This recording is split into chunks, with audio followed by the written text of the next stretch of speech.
All right. So excited to kick off another one of our investor podcasts today. Have someone that I really respect. I've got Scott Sherman, who is the managing partner at Mesa Lane Capital Partners. I'm just going to give a quick high level overview and then we're going to go a little deeper. But, Mesa Lane Capital is an alternative investment firm that delivers multiple different revenue streams to investors by seeding and investing in the next generation of emerging venture capital GPs. Scott has over 19 years of seeding and structuring experience at industry leaders like Blackstone and Tiger Global. He seeded over 25 plus managers across various assets. Previously, he was a general counsel, chief compliance officer, and member of management committee at Tiger Management LLC.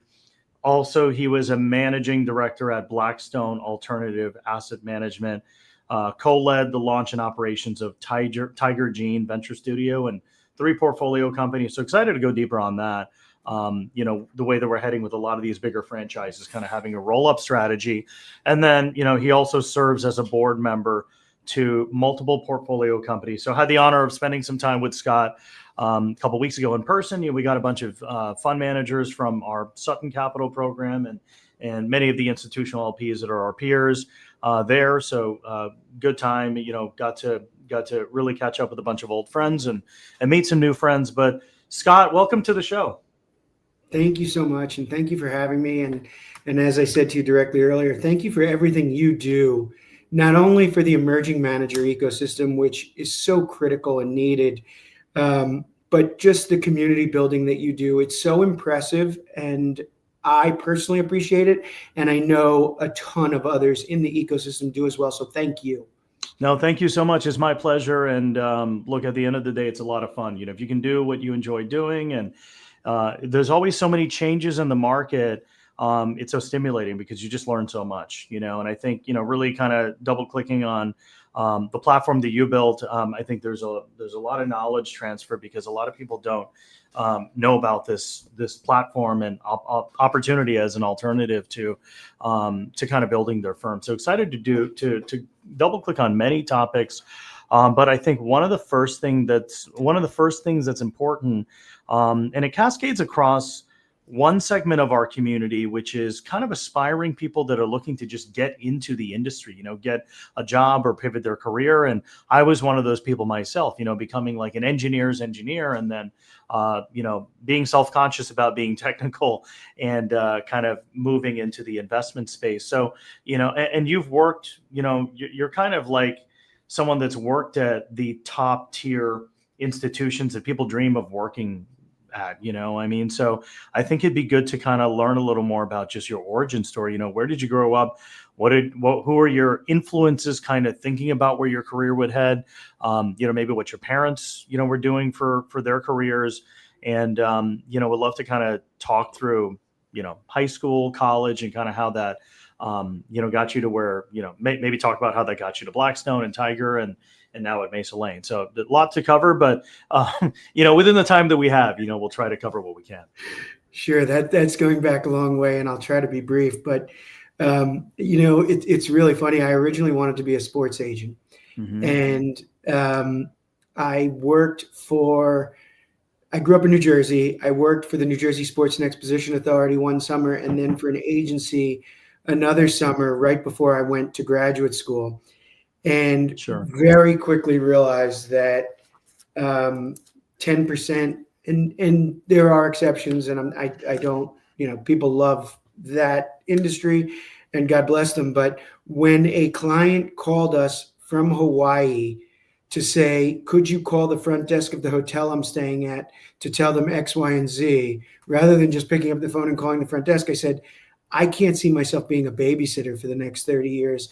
Like, I want to do something meaningful and impactful, and service has always been a big part of who I am. I led a community service organization, both in high school as well as I went to college in North Carolina at Duke and led a 120 person community service organization.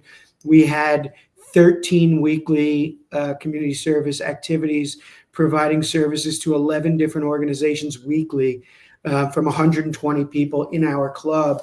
And part of that was community building, as we just alluded to earlier, something that you're doing and that we're trying to do at Mesa.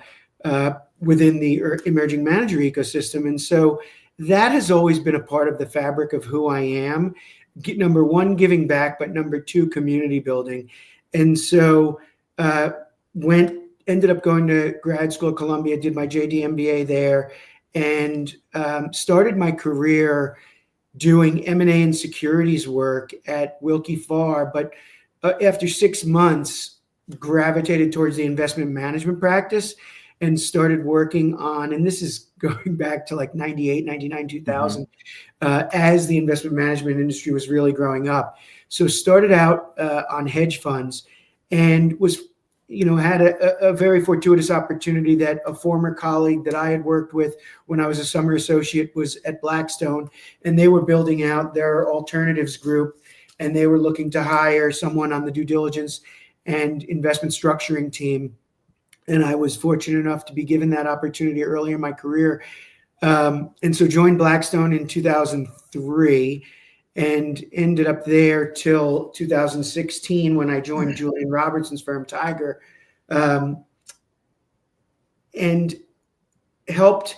While at Blackstone, we grew from 8 billion to 80 billion. And we launched multiple platforms. We launched a mutual fund platform, a seeding platform, a co-investment platform. We were really pioneers, I think, in the asset management space. And obviously Blackstone still is today, and have the utmost respect for that organization. I have a lot of friends that are still there. But when I had the opportunity to join Julian as a member of his management committee, the opportunity to invest across asset classes was incredibly attractive. And I ended up spending 7.5 years at Tiger until about 6 months following Julian's passing. But when I, at the peak of my time at Tiger, we had direct investments in 40 plus operating companies. We were invested in 19 venture firms, 5 of which we had seeded, 24 private equity firms, 4 of which we had seeded, obviously a number of hedge funds. That was Julian's legacy. And where that was the Tiger Club, that was the Tiger Cub program, I believe. The Tiger Cubs and Seeds. That's exactly right. Many of them have gone on to be massive institutions as well. Multi-billion-dollar enterprises. And really, from my time at Blackstone, where I worked with over 400 managers on our platform and built a manager community. And then what I did at Blackstone was I reached out to others in the investment management space and started almost like a networking opportunity whereby investors, COOs, CFOs, attorneys, portfolio managers, and the group grew from about 10, 15 people to about 120 to the point where we needed bigger meeting spaces and we needed sponsors. And we were all able to share non-proprietary ideas and things that if people had been going out on their own would have cost them a lot of money to go to their attorneys or someone else to get the advice. We were able to build a community and provide that advice in real time from people who had actually lived it. And we did that as well at Tiger through the Tiger community. And I found that to be incredibly valuable because one of the things that most often derails emerging managers is that they get pulled in 20 different directions. They're spending 50% of their time fundraising, 20% of their time building a business, hiring service providers, vendors, operations, HR. And what does that leave them? It leaves them 25 or 30% of their time to focus on what they actually, their superpower is. Supposed to be deploying capital, Right. Being a fiduciary, sourcing deals, investing capital, that's what they're great at. And at Mesa and at Tiger and at Blackstone, what we wanted to flip that script and have them spend 70 to 80% of their time doing what they do best, because we think that accelerates their ability to produce top quartile results. So if we can help them with those ancillary things in terms of running a business, building a business, scaling in an institutional manner to become attractive to institutional investors, and go through an institutional due diligence process, that's where we've really tried to forget the capital. We are providing a large anchor check, but beyond the capital, we want, like they are helping their founders, we want to help them. No, I agree. And I think, we see a lot of that activity within our platform. Like there's a lot of chatter. We have like, Slack channels and some WhatsApp groups, and, a lot of the alumni that come out of our program, they already share, pros and cons of like, a certain fund admin that they recommend, or a back office provider. And then what's great is, you've seen this, a lot of those fund admins, they kind of, a lot of the service providers, they lean into the community too. They do experiential stuff to kind of build those bonds together, but that cuts out some of the time, because the time that you'd be spending, you're probably going to spend at least 5 to 10 hours diligencing the right vendor that accommodates your budget. And then obviously you don't want to sacrifice on quality when it comes to some of those back office functions. But to your point, having that tribe of other people, that just helps to kind of shorten some of your diligence process. And then you probably have recommended vendors that you just trust and know, and those contact points are there, versus you trying to cold email those websites and then wait 2 days for those people to get back to you, right? So yeah, and I think it's also each of these shops, whether it's law firms, fund administrators, audit and tax firms, outsourced CFO, fractional CFO firms, PEOs, what have you, it's so often dependent on the team that you work with. The organization, one group may have had a terrible experience with that group, and another may have a phenomenal experience because of the team that's assigned to them. So to your point, having that direct insight into, okay, who at these firms have you worked with, and why has your experience been the way it is, I think provides even more value. Some of those people have gone to the lengths of just putting together a rubric. Like they put together a spreadsheet already, and they already have like a pros and cons list. So some of that diligence, why not recycle that and reuse it if someone's already done it? So it's all about like, leveraging smarter people that have already done the work, and then obviously measure twice and cut once, right? So yeah, no, I totally agree. And I love that kind of has cascaded to what you're building at Mesa Lane right now. The next point that we're going to talk about is, you were an attorney in the beginning, you kind of had that background. So there's superpowers that attorneys possess, obviously, so many different things, negotiation skills, confidence, understanding what the contracts mean. But, your past life kind of wanting to also be a sports agent. I think of that show. What was a show with the Rock? He was like a sports agent. I forget, it was on HBO, but I liked how that cascaded into asset management, right? I mean, a lot of your clients are high net worth clients, traditionally people that, come out of football, they last like 4 to 5 years, and I went to a really cool private equity sports event in LA, and there was a bunch of athletes there. And I think it's really cool that, having these firms like Next Legacy, right, that are kind of thinking about the next play, the next legacy. So trying to use your superpowers and really figure out how that has a niche in the market, right? That relationship with the sports community, maybe that's the first community that you start out with to kind of think about your first checks as seed investors into the fund. If you come from I've seen some people that come from like the cybersecurity space, right? They've already built that community. So that's what they're going to, have tunnel vision on and really have conviction on in terms of their fund size and their strategy. So we'll love kind of your reaction to that in terms of kind of leaning in, and just maybe some of the things that you learned. I believe you were like a general counsel for one of these firms too, right? So kind of those legal, skill sets and superpowers, and how that kind of translates into how you're looking at managers too. Like you've talked to me about some of the managers that you've seeded, and I've learned about their background, their past life, and there is some correlation with kind of, some of that stuff kind of, relaying over to your next step in your life. Yeah, well, a couple of things, and it's a great question, and thank you.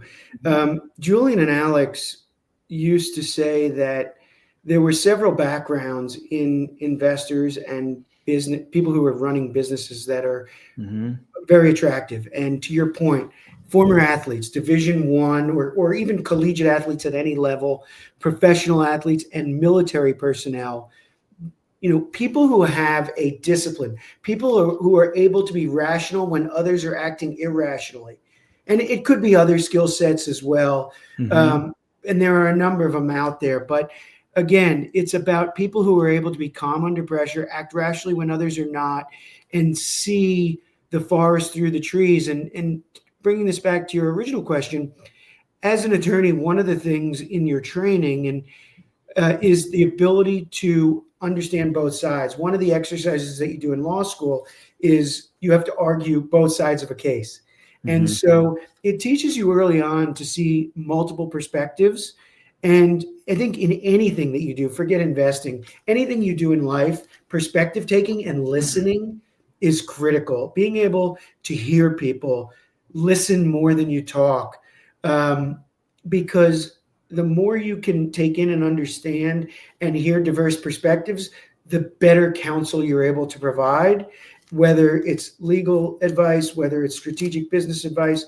Having the context and the perspective informs how you will approach that situation. So yes, being able to negotiate and being able to read contracts and things of that nature, but more than anything, being able to see both sides and understand both perspectives coming into a transaction, I think is one of the most critical skill sets that legal training provides and that anyone can have in almost any industry. And then I think the final piece to kind of translate to invest, and once you understand both of those sides, I guess making sure both of the incentives are aligned, right? And it's a win-win for both sides. So kind of really taking it to the finish line there. And then, I've heard a lot of institutional LPs, especially larger families, they like really the concentrated approach. They like specialists. So I wanted to hear your reaction to that, in terms of just, when you look at managers, is it better to kind of focus on an emerging manager that, has come from, the space industry, right? And now they're kind of going all in, kind of launching a firm that's focused on space. It could be different pieces of the market as well. Like, many of these firms, some of the ones that I've seen that have done really well, they're going out to market with like 3 funds at the same time, right? They've got an early stage strategy, they've got a late stage strategy, and then, they have a SPAC strategy as well. But, going back to the basics, what's your reaction to, I guess, my comment in terms of like having a sector, focus as a specialist versus obviously being a generalist? Sure. Well, first, I would say that as an emerging manager, do you have the infrastructure to support multiple funds and multiple platforms? I think the infrastructure and the personnel with expertise, and because investing in early stage, growth stage, private equity, what have you, they are very different skill sets. There's very different due diligence that's performed at each stage of evaluation of an emerging company. And a company that may be later in their life cycle. So do you have the experience and the expertise in each of those areas in place in order to be even able to do that? But to your specific question, we are both strategy and geography agnostic. We do have a 25% concentration limit in any one industry vertical in our fund. But what is most critical to us, and that success and we focus solely on early stage venture. It's not to say that our GPs won't do follow-ons and things at a later stage, but primarily we focus on emerging managers in early stage, which we define as pre-seed, seed, Series A, and maybe a little Series B, primarily. Success historically has come from either an investing background, a founder background, an operator background, a number of other backgrounds. But what we like to see, we tend to prefer co-GP teams over solo GPs. It's not to say that a solo GP couldn't get through our process. We, again, from a differing perspectives and 1 + 1 = 3 standpoint, we tend to prefer co-GPs with complementary skill sets from the areas that I just alluded to. Sure. Because if you compare an investor with a former founder or operator and bring those skills together in a cohesive way, we believe the value that they'll be able to add to their founders is exponentially increased. What we are really looking for, though, is, and people throw around the term edge, so I want to be very careful. There are a lot of GPs that tout a track record and they were invested in this unicorn or that unicorn. I don't care. What I want to know is, number one, at what stage did you invest? But more importantly, what value did you add to that founder and that company? What role did you play in their success that makes your edge that makes your expertise, that makes your fund management skills sustainable and repeatable. Because we are investing in firms, not just funds. So we want GP teams that are going to delivering 3, 4, 5x returns, delivering top quartile returns. That's the table stakes. Are you going to be able to repeat that? Are you thinking about business building the right way? Are you able to consistently deliver value to the founders that you're backing? And if I called all of the founders that you backed in a previous life or in your current fund, are they going to tell me that you're one of their first phone calls when something goes sideways or something goes wrong or where they need advice? Because you are either helping them on go-to-market, commercial application, maybe you're helping them think about valuation and the next fundraising round and who should be in and how they should think about valuation. Maybe you're thinking about product efficacy or how to position themselves from a brand standpoint at the portfolio company level. There are any number of ways that you can be adding value to your founders and your portfolio companies, but is the manner in which you're doing that and the lens that you're approaching it from sustainable and repeatable? That's what's most important to us.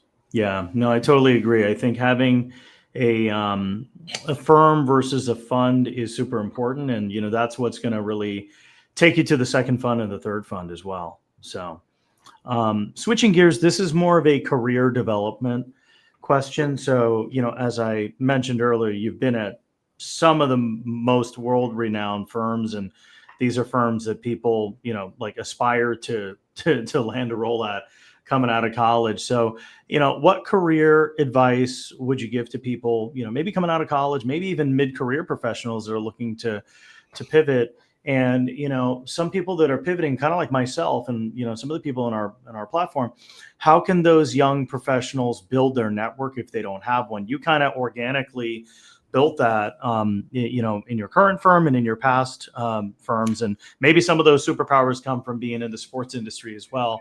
Kind of that camaraderie that comes with it. But yeah, on those two things, maybe just general career advice in terms of the skills that you need to kind of really outperform at a top tier firm when it's very competitive. And then, how do they get in those rooms? How do they connect with those people and kind of get those people in their network? Yeah, I mean, be persistent, be proactive, go to industry events, study, do your homework, do your research, learn who the key players are, learn what firms you'd even be interested in. Not all firms are created equal. Some of the large banks are very different from some of the other. Some of the, obviously emerging managers, the space we play in, it could be 2, 3 individuals. They may have venture partners or advisors or others, but these are very small firms. Learn the type of firm you think you will thrive at and seek out opportunities. Get your foot in the door at a young age. I mean, at a very young age. Get your foot in the door any way you can. And then once you're in the door, be the first one in, be the last one out. Establish a reputation for yourself built on going the extra mile. Earn people's respect. Don't expect people's respect, rather. Earn their respect every minute of every day. Go the extra mile.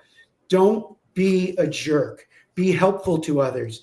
I always believe in paying it forward. I still do interviews, for Duke. I was on the HR committee at Blackstone, was very active in terms of interviewing within our group at BAM.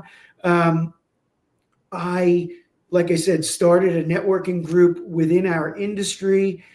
I always went the extra mile to reach out to the GPs that we had seeded both at Blackstone and at Tiger to develop relationships, because I find that once you earn people's trust, you're going to be their first phone call. And so if you can develop that type of relationship where people come to value your advice, again, goes back to what I said earlier about being a listener rather than a talker. Don't just talk to hear yourself heard. Listen to what others are saying so you can actually give them what they need, not what you think they need.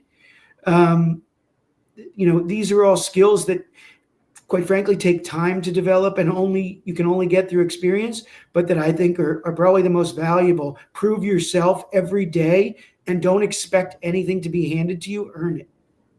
Yeah, no, that's good advice.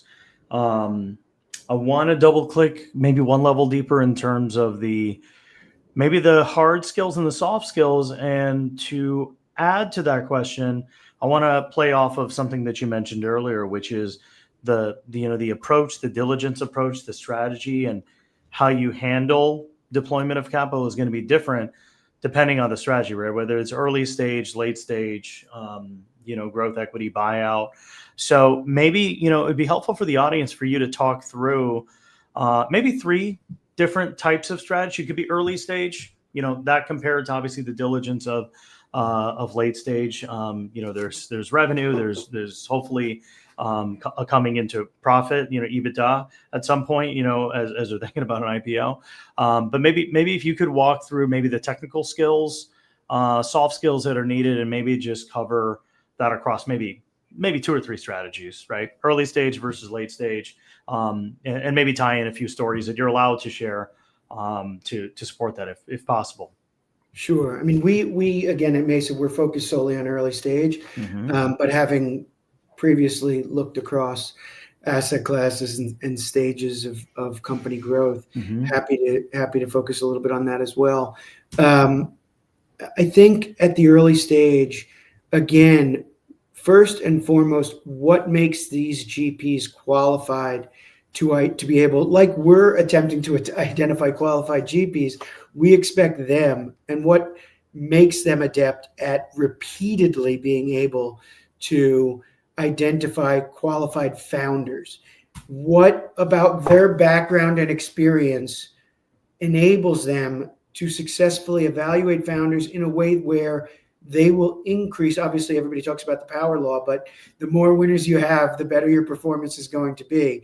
And so if your hit rate increases because you are particularly adept at, and there could be a lot of reasons companies fail, particularly at the early stage and beyond, but what makes you adept at identifying founders that are particularly qualified, not only to build businesses? Obviously, you have to believe in the idea, the innovation, the technology, what the problem they're solving.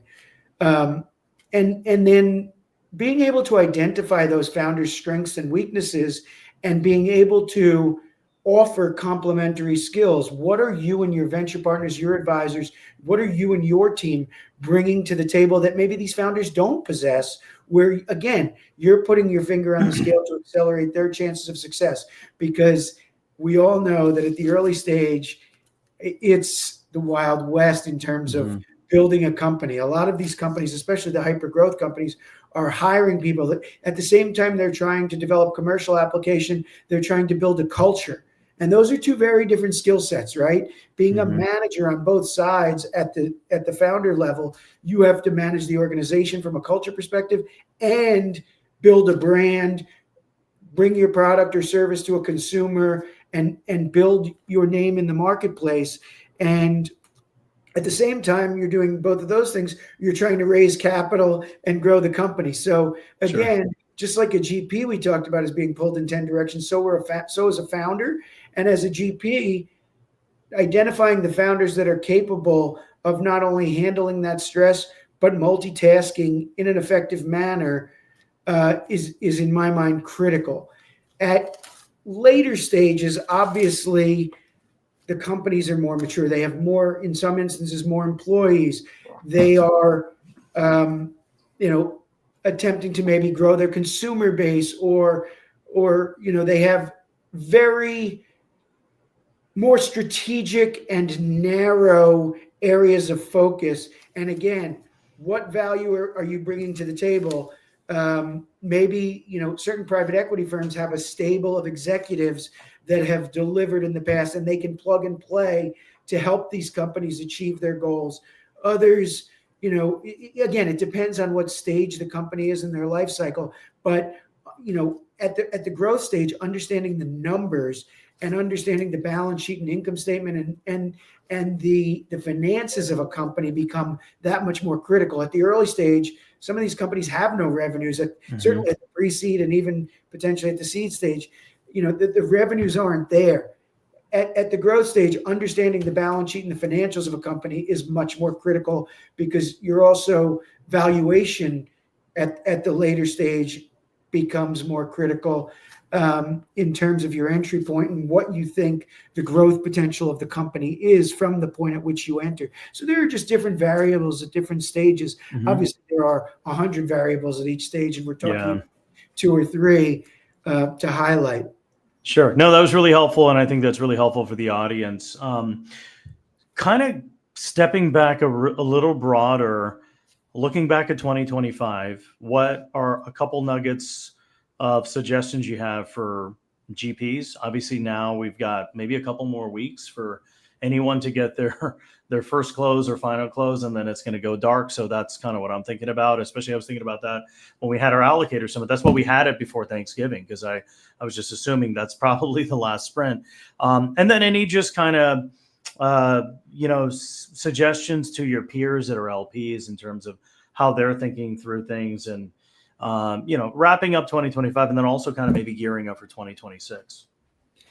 Sure. I think obviously the last few years have been incredibly challenging on the fundraising side. Mm-hmm. We all know the statistics in terms of the amount of capital that's flowed into established managers versus emerging managers, notwithstanding the fact that emerging managers have consistently outperformed established managers Mm-hmm. over a considerable length of time. I think that from an LP perspective, it's important to understand that innovation never stops. I understand that DPI is limited. I understand the portfolio construction challenges that a lot of LPs are facing because there's been very little DPI, and continuing to allocate to a strategy where you may have invested, during the period of 2019 to 2022, where in hindsight, valuations were probably excessive in certain sectors, and there was a lot of FOMO where anyone raising a fund could snap their fingers and raise $50 to $75 million, despite maybe not having the strongest pedigree. And I'm generalizing, but Mm-hmm. there was a period of exuberance, particularly in venture. I think that's clearly over, and the capital, particularly in emerging managers, is flowing only to the most qualified teams. And even the most qualified teams are having a tremendously difficult time raising capital. We're seeing funds close at smaller raises than their targets, and that's okay. Prove yourself, execute, build a track record, and go to market with your fund too, Mm-hmm. maybe a little bit more soon than you otherwise would have if you had launched a $50 million fund. Maybe now you've launched a $30 or $35 million fund, but you know what? Deliver results and execute. And when the market dynamics change a little bit, it'll be that much easier to raise fund two. But if you truly have conviction that you are adding value and that you are the answer to founders within your dedicated area of expertise, stay the course. Obviously, it's expensive to do so.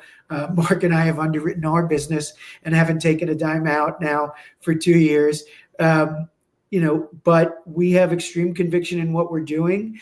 We have had tremendous early success with the 2 GPs that we've backed, and we love both Puma and New Build and what they've achieved to date. We will continue to support the emerging manager ecosystem and build our brand in the marketplace. But, it has been a challenging environment. But what I would say to LPs is this is the time to invest when, innovation is strong. And look, take AI, and AI pervades everything we do now. But maybe, when people talk about AI and valuations, maybe there are certain sectors where valuations are still high, but there are plenty of sectors and industry verticals where valuations have come back to historical norms, and there are attractive entry points. And if you can find GPs that have a defined expertise, that have a repeatable edge in these areas, now is the time to invest, because I think that these vintages, in hindsight, 5, 7, 10 years from now, will be some of the most attractive entry points we've seen in years. No, I totally agree. Going maybe one level below in detail, I think it'd be good to actually just talk about your firm a little more in terms of the GP seeding strategy. So there's, plenty of benefits to partnering with a firm like yours. So we'd love to kind of maybe have you share a couple highlights in terms of like GP seeding and I just see how it all connects, right? You were at some of the firms that have done it the best, and I think with GPs, to your point, they don't they can just focus on investing, and there's enough conviction in there to see that manager. They could just focus on what they do best. I mean, it goes back to, I think there was a talk with Elon Musk, and Elon Musk is like, look, I'm a product person. It's fine that I'm a CEO, but like being a CEO comes with all the chores, right? You got to get audited as a CEO. You get, staff and personnel and culture. He's just the guy that does the show, right? And showcases the Tesla bots, right? And that's what he's good at. And that's probably what he enjoys doing. So similarly, these GPs are good at finding, outlier founders that are going to provide alpha.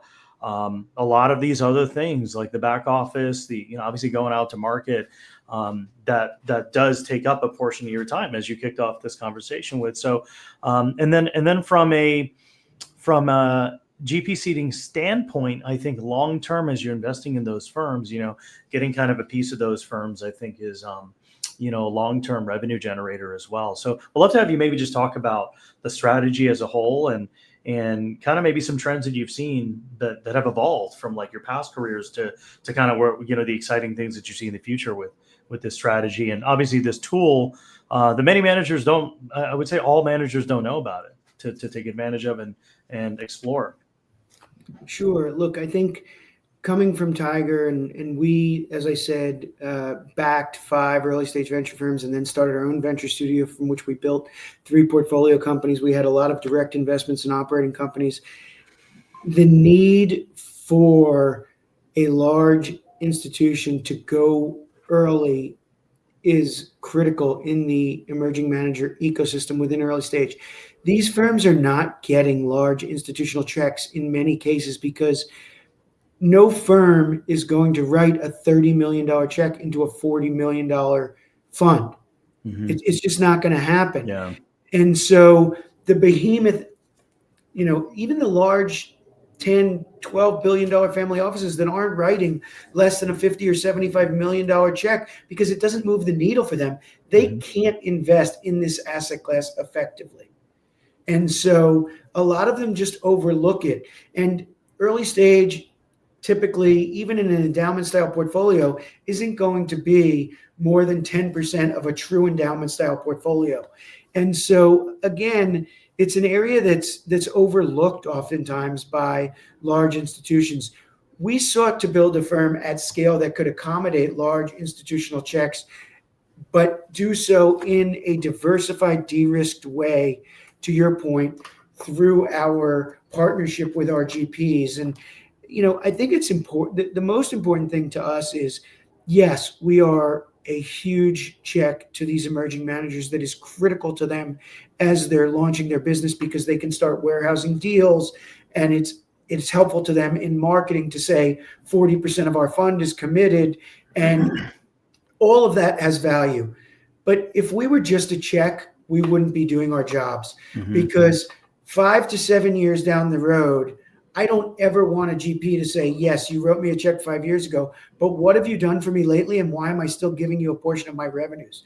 We have to earn our GP's trust and respect every single day.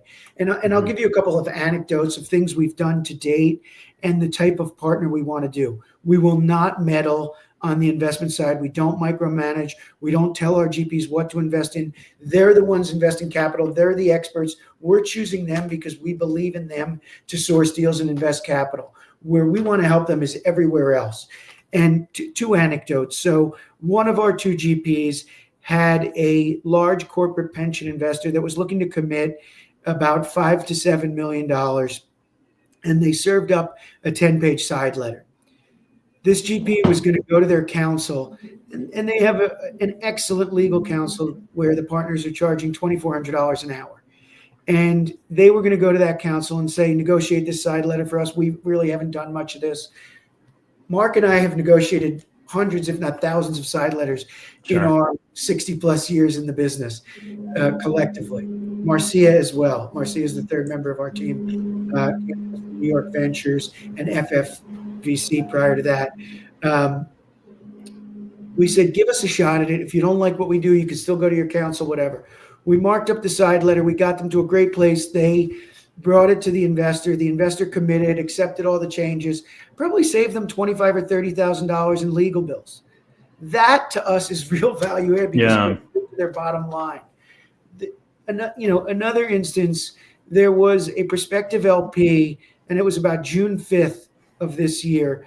This particular GP was having their second closing on June 30th, and the LP had completed their IDD.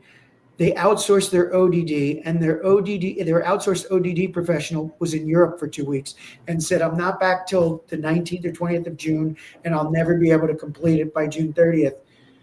So the GP came to us and said, would you be willing? We have a 30-page ODD report that prior to us committing, we do IDD, ODD, legal due diligence, background checks, credit checks, reference checks, a full institutional due diligence process before we go to investment committee. So we signed an NDA with the prospective client. We gave them access to our ODD report. They signed an NDA that had a non-reliance and everything else, so we were protected. They took our ODD, leveraged that with their ODD, and brought it to their investment committee, and they made it in time for the June 30th closing. Again, real value add to that GP. And these are the things that this GP will remember and will know that anytime they need us, we're going to be there for them in an instant. And that's the type of partnership we strive to have with the GPs we back every day. Yeah, because it's still competitive to kind of find those great GPs. A lot of the top ones get oversubscribed, but you get recommended by your GPs that you support. They go and sing your praises, and that's how you kind of get connected to a lot of these other great managers. On the flip side, what should managers have buttoned up as they approach you? I guess on their story, on their deck, on their portfolio construction. What are kind of some of your typical guideposts in terms of kind of making it through the first Monday partners meeting, right? I'm assuming you guys have kind of a pipeline of managers that you're talking to. So what are the first couple of things that stand out that say, hey, you know what, let's actually, take a second look. Let's actually take a look at the data room and look at some of these, look at some of their warehouse deals. So what's kind of the toolkit that managers need to have together, especially when they're thinking about like a seeding type of LP? Yeah, I think first and foremost, be prepared, know your audience. And, we've met with 450 plus GPs in the last year or so. You'd be amazed at how many of them have come to us before they even have a firm fund strategy, before they have fully baked ideas on how they intend to build their firm, their brand, or even their fund. And what I would say to a prospective GP is take the time to develop a proper business plan at both the fund and the firm level before you engage in a conversation with a potential anchor or strategic investor, because you only get it. I mean, the old cliche, right? You only get one chance to make a first impression. And if you're coming to us and saying, well, and we're asking questions about your strategy or your firm or how you're thinking about building either one of those things, and you can't answer it and say, oh, we really haven't thought about that yet. We're still iterating on that. We haven't gotten there yet. Like, how is that helpful to us? If we're planning on committing, $20, $25 million or more to you. Well, you're going to have to answer you're going to have stakeholders too. And it's going to bubble up to you as well at your level as well. Right. So. Yeah. But you'd be amazed at how many GPs come in unprepared, just looking for guidance but it's a pitch, but they don't have anything fully baked. And maybe we'll revisit them 6 months down the road once they've got their what together. But chances are we're only going to back 12 GP teams, give or take, out of our first fund. We're going to meet with probably 1,000. So you really have to shine and excel in that first 30 to 60 minutes in order to get a second look. On average, we're advancing about 15 to 20% at most of the GPs that we meet initially to even a second meeting.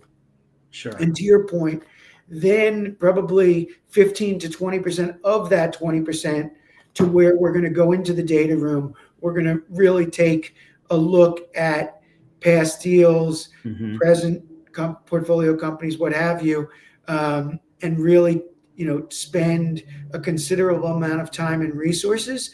And then we've got, to your point, we've got our funnel. So we've got our top 10, and that's iterative. It changes, to your point, every week. We meet every Monday morning and reset both our top 10 as well as each of the other categories. Folks, we want to move to the second meeting. Folks, we want to move past that second meeting to a deeper level of due diligence.